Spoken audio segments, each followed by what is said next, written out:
Nebraska, 1873. The gunshot split the night like a crack of thunder. Jedediah Hollister was on his feet before the echo died. His hand found the Winchester above his bed the way a drowning man finds driftwood. Muscle memory, survival instinct. 32 years of living, 8 of those spent in the bloodiest war this nation had ever seen, had taught him one truth. Hesitation kills. Through the window, moonlight painted the prairie silver. 3 riders were coming hard from the south, their horses kicking up dust that glowed like smoke in the pale light. And ahead of them, stumbling through the tall grass with the desperate speed of a wounded deer, was a woman. Jed did not ask questions. He shouldered the rifle, aimed, and fired. The lead horse went down with a scream that cut through the night. Its rider flew over the animal's neck and hit the ground hard. The other 2 wheeled their mounts around, confusion and fear written in their hasty retreat. They vanished into the darkness like ghosts swallowed by shadow. Jed was already moving. He crossed the yard in long strides, his bare feet cold against the hard-packed earth. The woman had collapsed near the water trough. An arrow shaft jutted from her shoulder, the fletching dark with blood. He knelt beside her and turned her face toward the moonlight. His breath stopped. Kaya. The Apache woman he had saved 7 months ago during the worst blizzard Nebraska had seen in 20 years. The woman who had stayed in his cabin for 3 weeks while snow buried the world outside. The woman who had vanished one morning without a word, leaving nothing behind but a single white feather near the hearth. The woman he had never stopped thinking about. She was conscious, barely. Her dark eyes found his face, and recognition flickered there. "They will come back," she whispered. "More of them." Jed lifted her carefully, mindful of the arrow, and carried her inside. The cabin was small but solid, built with his own hands after the war when he returned to Nebraska to find his mother dead and his father long gone. 10 years old when that man rode away without looking back. 22 when he buried his mother beside Lone Creek. Now 32 and still alone on this land that had taken everything from him. Until tonight. He laid Kaya on the bed and lit a lamp. The arrow had gone clean through the muscle below her collarbone. Painful, but not fatal if he could stop the bleeding. He had treated worse in the field hospitals of Virginia, holding men down while surgeons worked with nothing but whiskey and prayer. "This is going to hurt," he said. "I know pain." He broke the shaft, pulled it through, and packed the wound with clean cloth. Kaya made no sound. Her jaw clenched tight, her fingers white-knuckled on the blanket, but she did not cry out. Jed had seen hardened soldiers scream from less. When it was done, he sat back and truly looked at her for the first time. 7 months had changed her. There was a heaviness in her face that had not existed before. A weight she carried that had nothing to do with the wound. And something else. Her belly, once flat and strong, now curved beneath her deerskin dress. The unmistakable shape of a child growing inside her. His mouth went dry. "Why did you come back?" he asked, though part of him already knew the answer. Kaya's eyes met his. In the lamplight, they were dark pools holding secrets and sorrows, and something that looked almost like hope. "The child I carry." Why did you come back here in this dangerous situation? Because I can't run anymore. And because this baby needs to know who its father is. I'm not sure I'm good enough to protect you. Just don't leave. She said quietly. "It belongs to you." The words hung between them like gun smoke after a killing shot. Jed felt the ground shift beneath him. For a moment he was back in that blizzard night 7 months ago, the howling wind rattling the shutters, the fire burning low. 2 people who had lost everything, finding warmth in each other when the world outside was nothing but ice and death. One night. That was all it had been. One night when loneliness cracked open something inside both of them, and they reached across the darkness for each other. He had thought about that night every day since, wondered where she had gone, why she had left, whether he would ever see her again. Now he knew. "How far along?" His voice came out rough as sandpaper. 7 months. The child will come soon." He stood and walked to the window. The prairie stretched endlessly under the moon, beautiful and merciless as it had always been. His father had walked out across this same land when Jed was just a boy, saddled his horse one cold morning, and rode away without a word of goodbye or explanation. His mother had worked herself into an early grave trying to hold the ranch together, and Jed had come home from the war to bury her alone. He had sworn he would never be like his father, never abandon someone who needed him, never walk away from responsibility. The men who chased you, he said without turning around. Who are they? Bounty hunters. 6 of them. Kaya's voice was steady despite her wound. Their leader is called Virgil Braddock. Jed's hand tightened on the window frame until his knuckles went white. Virgil Braddock. Every man in Nebraska knew that name. A former Confederate cavalryman who had turned to hunting Apaches after the war ended. The territorial government paid good money for captured Indians, dead or alive, and Braddock had built himself a reputation as the most ruthless collector in the territory. More than 40 confirmed kills. Some said the real number was twice that. He destroyed my village last winter, Kaya continued. Killed the warriors. Sold the women and children to the reservations. I escaped because I was out gathering herbs when they came. I have been running ever since. 7 months of running. Jed turned back to face her. Pregnant. Alone. Hunted. Yes. Why come here? Why now? Because I am too heavy with child to run anymore. Because Braddock found my trail 2 weeks ago and has not stopped. Because... She paused, and for the first time her voice wavered. Because you are the only person in this territory who ever showed me kindness. And because you deserve to know that you will be a father. Jed crossed the room and sat on the edge of the bed. He could smell blood and sweat and fear, but beneath all that, something else. The sage and wood smoke scent he remembered from that blizzard night. The scent that had haunted his dreams for 7 months.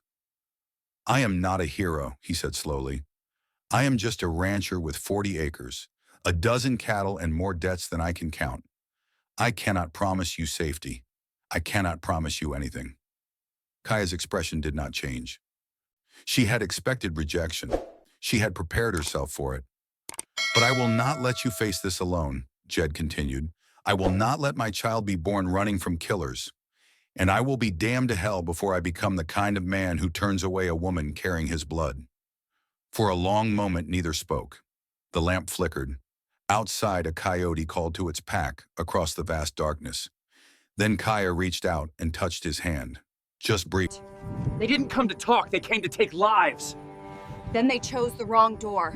If you're afraid, I'll leave on my own. No. Just enough. Thank you, she whispered. Jed stood and checked the Winchester. 47 rounds in the cabin. His Colt Navy revolver held 6 more. Against Braddock and 5 experienced killers, those numbers meant next to nothing. But they were all he had. Get some rest, he said. Tomorrow we figure out how to stay alive. He took up position by the window and watched the horizon, where the first gray light of dawn was beginning to touch the eastern sky. Somewhere out there, Virgil Braddock was planning his next move. The hunt had begun. They came with the sunrise. 6 riders appeared on the southern ridge, black shapes against the pale morning sky. They stopped there and waited, making sure Jed could see them, making sure he understood exactly what he was facing. Jed stood on the porch with the Winchester cradled in his arms. Kaya was inside, still weak from blood loss but refusing to stay down. She had found his spare rifle, an old Spencer carbine, and positioned herself near the back window with the determination of someone who had been fighting her whole life. The lead rider separated from the group and walked his horse slowly down the slope. He was a big man, broad across the shoulders, with a black beard streaked with gray. A scar ran from his left ear down to his collar, a pale rope of twisted flesh. He wore 2 Remington revolvers on his hips and moved with the easy confidence of a man who had killed many times and would kill many more. Virgil Braddock stopped 50 yards from the porch, close enough to talk, too far for a guaranteed pistol shot. "You must be Hollister," he called out. His voice was deep, carrying easily across the still morning air. "I heard about you. Union cavalry. Antietam. Gettysburg. You boys gave us hell in the war." Jed said nothing. "I respect a fighting man," Braddock continued, "so I am going to give you one chance.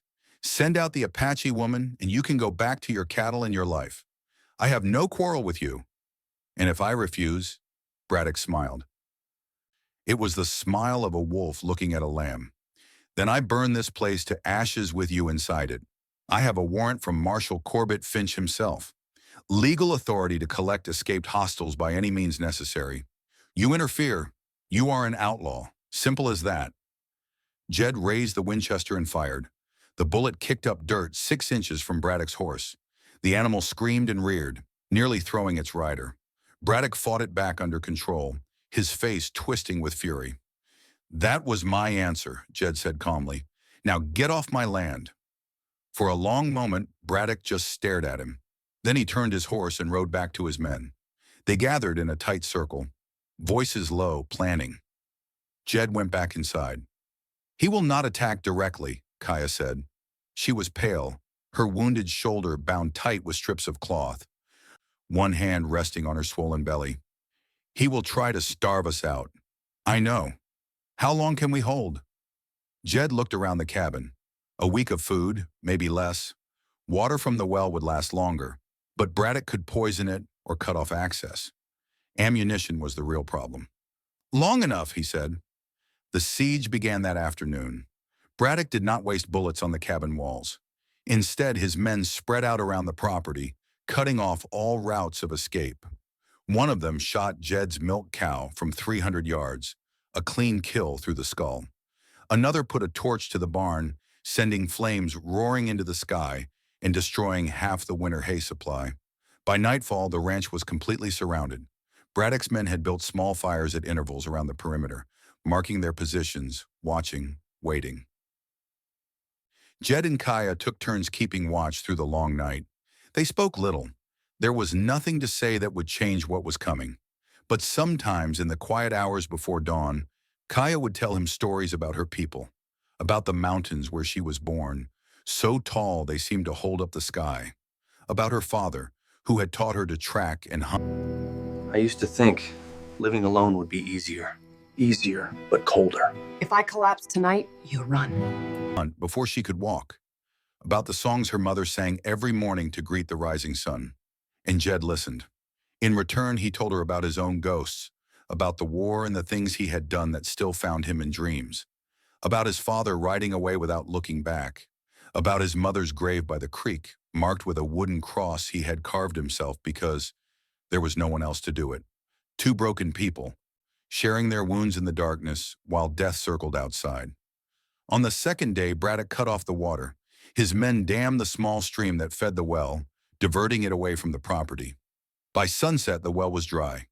Jed rationed what remained, a few gallons at most, enough for 2 days if they were careful, 3 if they were desperate. On the third day, Kaya doubled over with a sharp cry of pain. Jed rushed to her side. Her face was twisted, her hands pressed against her belly, her breathing coming in short, ragged gasps. "What is it? The baby?" "Cramps," she managed through clenched teeth.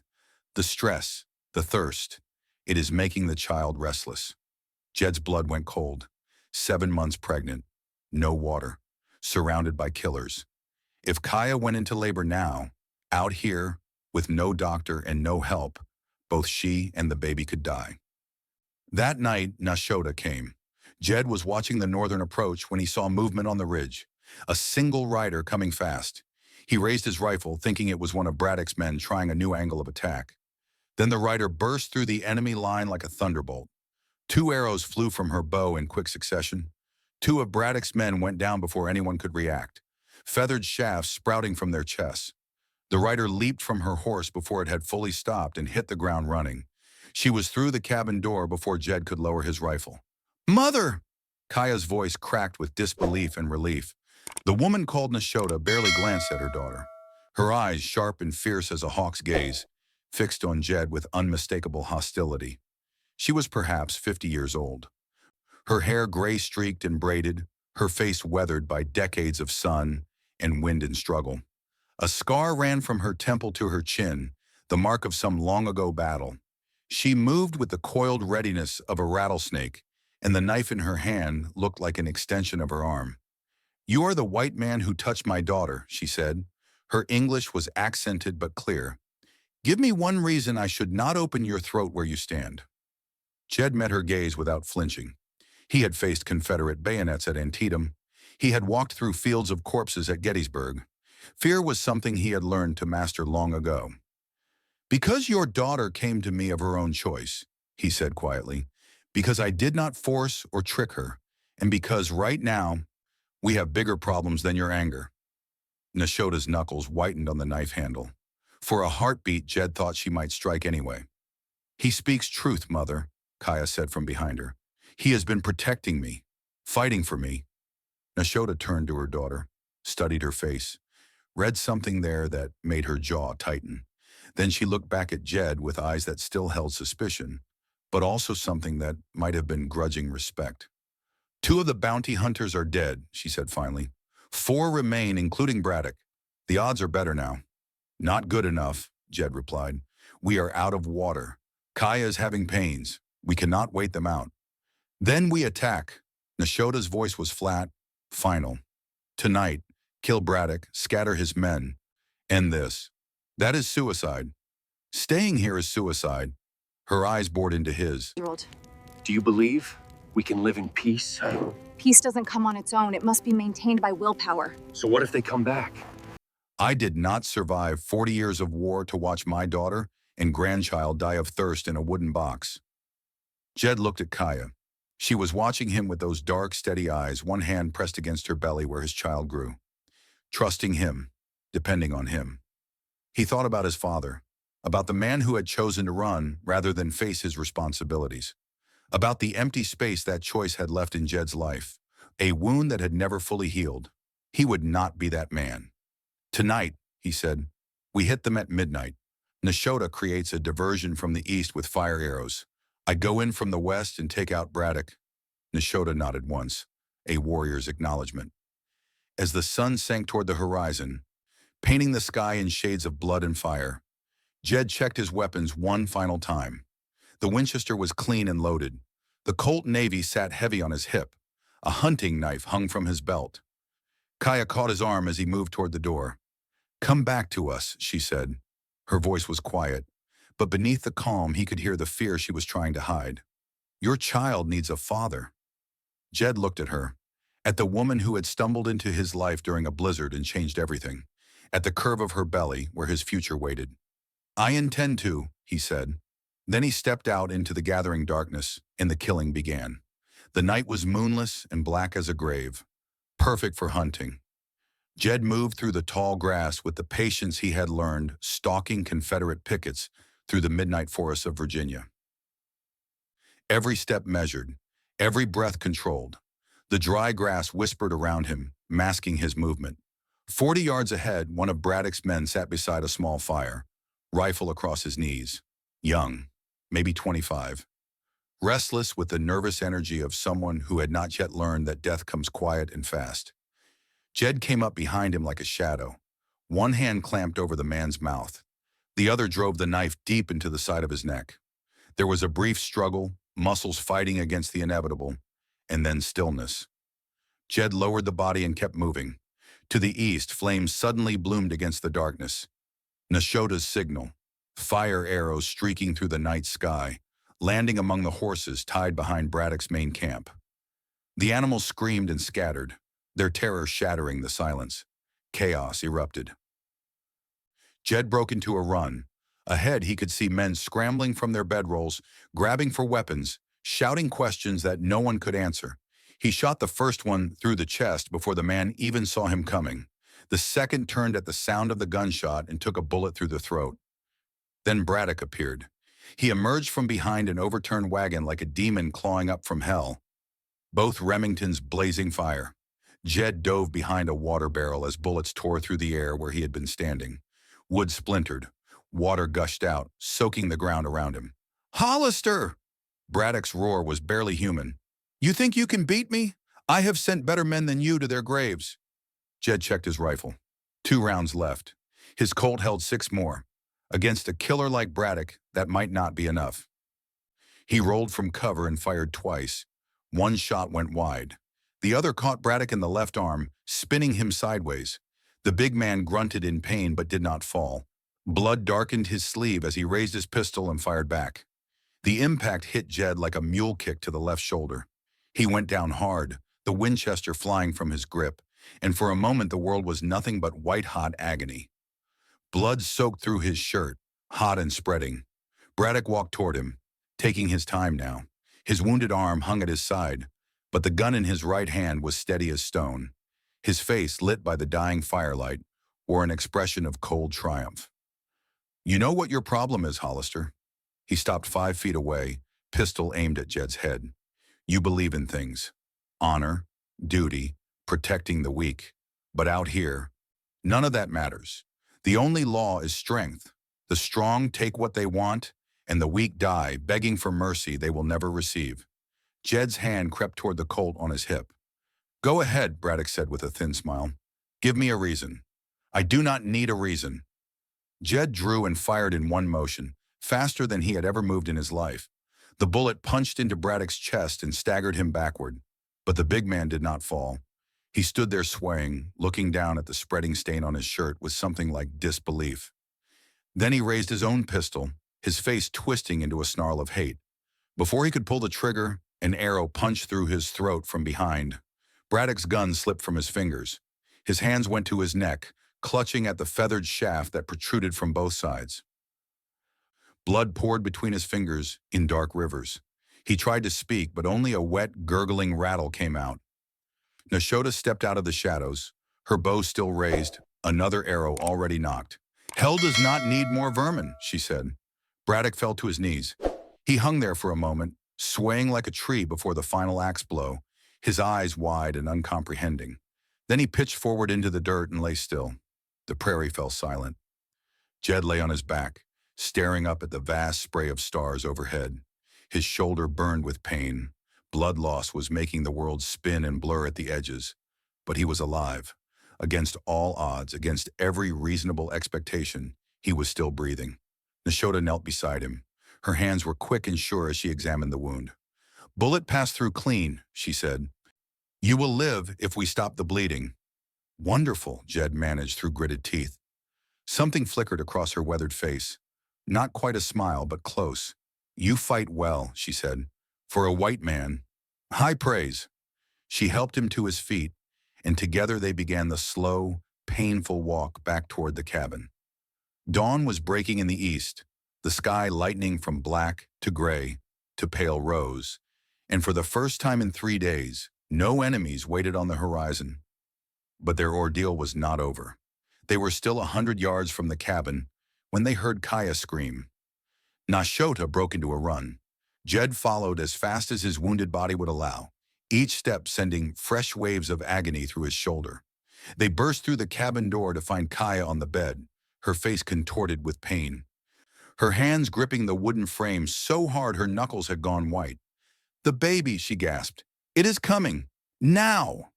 Jed felt his blood turn to ice water. 7 months. The child was coming too early. The stress, the thirst, the terror of the siege had pushed her body past its limits. Nashota took command with the calm authority of a woman who had seen many births and many deaths. "Boil water," she ordered Jed. "Clean cloths, as many as you can find. Move!" He moved. Despite the fire in his shoulder, despite the blood still seeping through his makeshift bandage, he stoked the stove and filled the kettle and tore sheets into strips. Anything Nashota demanded, he provided, his hands working automatically while his mind raced with fear. The labor lasted 6 hours. 6 hours of Kaya's screams echoing off the cabin walls. 6 hours of Nashota's calm instructions and Jed's desperate prayers to a God he was not sure he believed in anymore. 6 hours of watching the woman he had grown to love, fighting the hardest battle of her life. Jed held her hand through all of it. She squeezed so hard he thought his bones might crack, and he did not pull away, did not flinch, did not leave her side for a single moment. "You are the strongest person I have ever known," he told her, as another contraction ripped through her body. "Stronger than any soldier I ever served with. You can do this. You will do this." "I cannot," she sobbed. "I cannot." "You can, for our child, for our family. Push, Kaya, push." And she pushed. When the baby finally came, the sun was high in the sky, pouring golden light through the cabin windows. Jed watched as Nashota lifted the tiny, squalling infant, wrapped it in a clean cloth, and placed it in Kaya's arms. "A girl," Nashota said. Her voice was thick with emotion she rarely showed. Strong lungs, fighter spirit. Jed moved closer, his breath catching in his throat. The baby was so small, so impossibly fragile, her face red and wrinkled, her tiny fists waving in the air. But she was alive. She was perfect. She was his. "She has your eyes," Kaya whispered, exhausted but glowing with a joy that transformed her face. "Look, she has your eyes." Jed reached out with a trembling hand and touched his daughter's cheek. Her skin was softer than anything he had ever felt. Her dark eyes, still unfocused, seemed to look right through him to somewhere beyond. He had held dying men in his arms. He had charged cannon fire without flinching. But nothing in his life had ever made him feel as terrified and as complete as this moment. "Her name," Kaya said softly, "will be Lily, for the flowers that grow along Lone Creek, the place where you found me, the place where we found each other." Jed could not speak. His throat had closed tight around emotions he had no words for. He simply leaned down and pressed his forehead against Kaya's, their daughter cradled between them, and let the tears he had held back for 32 years finally fall. Nashota watched from the doorway, her expression unreadable. Then she turned and walked outside, leaving the new family alone in the golden morning light. 1 week later, Marshal Corbett Finch came calling. He rode up to the ranch with 4 deputies, their badges glinting in the afternoon sun. They stopped in the yard and waited, hands resting on their gun belts. Jed walked out onto the porch. His left arm was still bound in a sling, the wound not yet fully healed. Every movement sent pain shooting through his shoulder, but his right hand rested easy on the grip of his Colt, and his eyes were steady as stone. Nashota appeared in the doorway behind him, bow in hand, arrow nocked, and beside her stood Kaya, a knife at her belt, baby Lily sleeping peacefully in a sling across her chest. Finch looked at the 3 of them, at the wounded rancher who refused to back down, at the Apache warrior with eyes like winter ice, at the young mother whose quiet strength seemed to fill the space around her. "Virgil Braddock is dead," Finch said. His voice was carefully neutral. "Him and 5 of his men. Some folks in town are saying you murdered them. Some folks are wrong." Jed's voice was calm but carried an edge sharp enough to cut. "Braddock attacked my property, burned my barn, killed my livestock, tried to starve me out. I defended myself and my family. That is not murder. That is the law." Braddock had a warrant. Braddock had a piece of paper that let him hunt human beings like animals. That is not law. That is butchery with a legal seal. Finch's eyes moved to Kaya and the baby in her arms. His lip curled slightly with disgust. "You are keeping company with savages now, Hollister. Living with them. That makes you as bad as they are in the eyes of decent folk." Jed stepped forward. The movement made his shoulders scream, but he did not let it show on his face. "Marshal, I want you to listen very carefully. The woman behind me is the mother of my child. The older woman beside her saved my life when your warrant-carrying bounty hunter was trying to kill us all. They are not savages. They are my family." He let that word hang in the air between them. "Now you have 2 choices. You can accept that Braddock got exactly what was coming to him and ride out of here peacefully, or you can try to make trouble and find out just how much fight I have left." For a long, tense moment, no one moved. The wind stirred dust in the yard. A hawk circled lazily overhead. Then Finch turned his horse. "Braddock was a known criminal," he said over his shoulder. "That is what my report will say. Good day, Hollister." He rode away without looking back, his deputies following in a tight cluster. Jed watched until they disappeared over the southern ridge. That evening, as the sun painted the western sky in shades of gold and crimson, Jed stood at the edge of his property and looked out over the land that had cost him so much. The burned shell of his barn, the empty pasture where his cattle used to graze, the creek where his mother lay buried beside a wooden cross worn smooth by wind and rain. This was not the life he had imagined for himself. A year ago he had been alone, a man with no family, no future, nothing to fight for except the next day's survival. Now everything had changed. Kaya appeared beside him, Lily sleeping against her chest. Nashota sat on the porch behind them, carving a small wooden horse for her granddaughter, humming an Apache lullaby under her breath. "Do you think more will come?" Kaya asked quietly. "Others like Braddock?" "Maybe," Jed said. "Probably. And when they do, he put his good arm around her and pulled her close. His shoulder ached. His body was exhausted. But standing here, watching the sunset paint his land in fire, he felt something he had not felt in longer than he could remember. Peace. When they come, he said, we will be ready, together. Kaya leaned into him, her warmth against his side, their daughter's soft breathing the only sound in the gathering dusk. Jed thought about his father, the man who had run from everything that mattered, about his mother who had stayed and fought and died, trying to hold this place together, about all the choices that had led him to this moment, standing on this land with this woman and this child. Family, he understood now, was not something you were born into. Out here on the frontier, where life was hard and death came easy, family was something you built, something you fought for, something you bled for and nearly died for, something worth every sacrifice. The sun dipped below the horizon. Stars began to emerge in the darkening sky, one by one, until the whole universe seemed to stretch out above them in an endless canopy of light. And on a small ranch in Nebraska, beside a creek where wildflowers grew, a family stood together and watched the night come on. Not perfect, not complete, but together. And that was enough. The story above leaves a very clear lesson about responsibility, courage, and the true meaning of family. In the harsh Wild West, where the law is sometimes just a piece of paper serving the strong, people cannot survive solely by luck or strength, but must also rely on their own moral choices. The cowboy was once a lonely man, carrying the wounds of war and the pain of being abandoned by his father. He had plenty of reasons to avoid trouble, to close the door, to prioritize his own safety above all else. But when the Apache woman returned being pursued, he chose to stand up for her, not because he was sure he would win, but because he understood that running away from responsibility would turn him into the very kind of person he hated. From that, the greatest lesson emerges. Courage is not the absence of fear, but acting even when afraid. Furthermore, the story reminds us that survival isn't just about shooting or defense, but also about teamwork, trust, and the ability to put others before oneself. The female protagonist, despite being injured and pregnant, remains strong, composed, and dignified even when treated as prey. The warrior mother emerges as a symbol of resilience.